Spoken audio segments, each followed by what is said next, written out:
2 வெங்காயம்,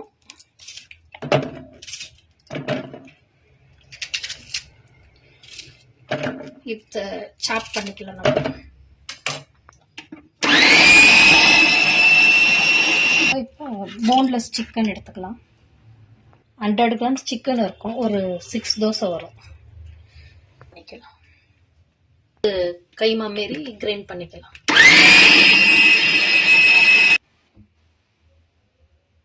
இப்போ இது கைமா மாரி நம்மளுக்கு கிரைண்ட் ஆயிடுச்சு. நெக்ஸ்ட் கைமா தோசைக்கு எல்லாம் ரெடி பண்ணிக்கலாம். நம்ம இது கைமா ரெடி பண்ணலைங்களா, வெங்காயமும் சிக்கனை போட்டு அதை எடுத்து இதில் வச்சுக்கலாம்.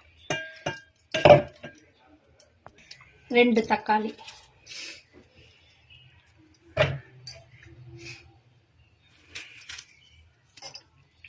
நம்ம அதுலேயே 2 தக்காளி போட்டு இதை குட்டி குட்டியாக கட் பண்ணி எடுத்துக்கலாம்.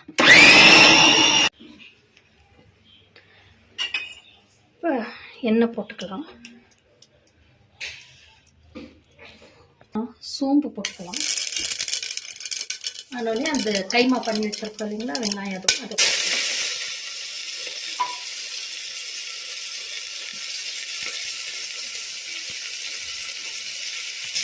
நம்ம அது கூட ஒரு ஸ்பூன் ஒரு 1/4 ஸ்பூன் இஞ்சி பூண்டு நல்லா இதை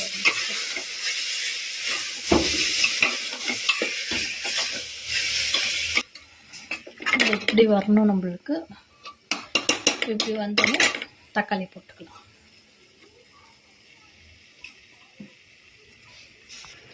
நம்ம 2 ஸ்பூன் மிளகாத்தூள் போட்டுக்கலாம். 2 ஸ்பூன் போதும். உங்கள் காரத்துக்கு ஏற்ற மாதிரி கூட்டவோ குறைச்சிக்கோங்க. தனியாத்தூள் ஒரு 1.5 ஸ்பூன் போட்டுக்கலாம். நம்ம 1/4 ஸ்பூன் மஞ்சள் போட்டுக்கலாம்.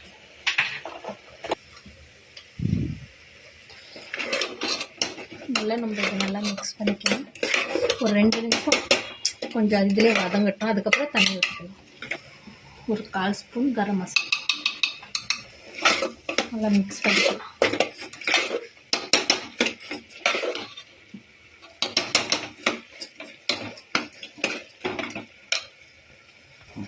கொஞ்சமாக ஜாஸ்தி வேண்டாம், ஒரு 1/4 கப் அளவுக்கு தண்ணி ஊற்றிக்கலாம்.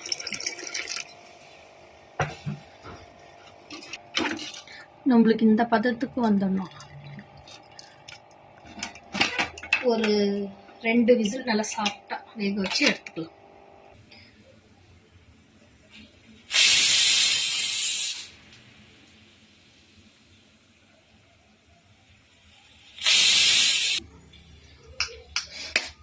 நம்ம 2 முட்டை உடைச்சி ஊற்றி உப்பு போட்டு அடித்து வச்சுக்கலாம். கொஞ்சமாக உப்பு போட்டு இது நல்லா அடித்து எடுத்து வச்சுக்கலாம்.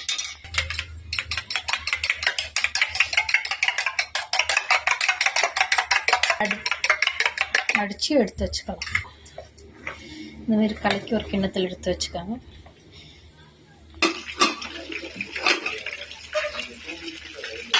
நம்மளுக்கு இது ரெடி ஆகிடுச்சு.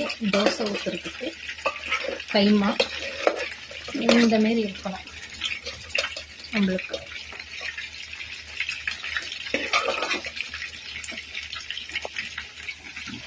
நம்ம இப்போ தோசை ஊற்றிக்கலாம். இவ்வளோதான், ஜாஸ்தி ரொம்ப தின் பண்ணாதீங்க. ஒரு செட் தோசை பதத்துக்கு எடுத்தா போதும். அது மேலே லைட்டாக, ஜாஸ்தி வேண்டாம், கொஞ்சமாக எக்கு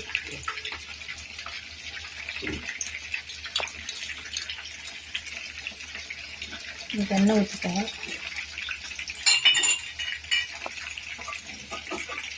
நம்ம ரெடி பண்ண வச்ச கைமாவை இப்போ இது மேலே போட்டு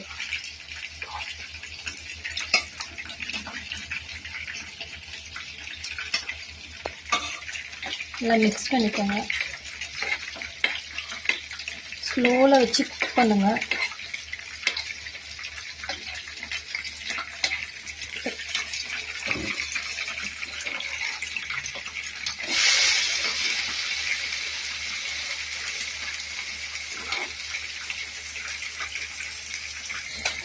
திருப்பி போட்டுக்கோங்க. இது நல்லா 2 பக்கமும் வெந்துடுச்சு.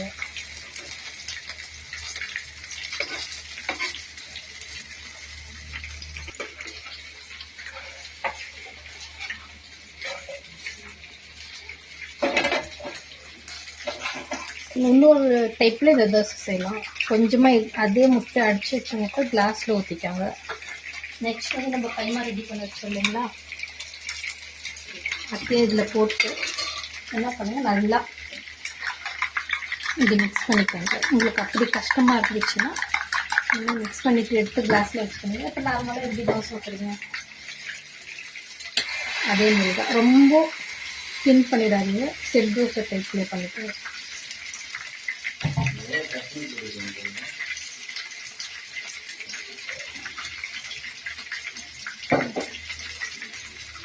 இப்போ கலக்கி வைக்கிறது.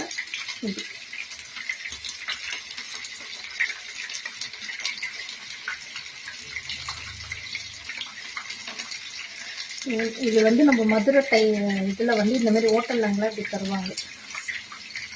இந்த மாதிரி நல்லா வெந்துடுச்சு. இது ஒரு டைப்பு தோசை. நம்ம திருப்பி போட்டுக்கலாம்.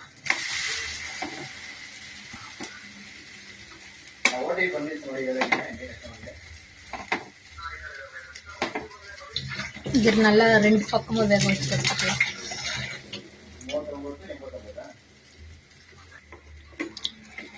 ரெண்டு பக்கமும் நல்லா வெந்துடுச்சு. திருப்பிக்கலாம். அவ்வளோ சாஃப்டாக இருக்கும். நீங்கள் எடுக்கும் போதே அப்படியே பார்த்து எடுக்கணும். அவ்வளோ ஒரு மெதுன்னு இருக்கும். பாருங்கள், ஒடிகிற ஸ்டேஜ் இருக்கும்.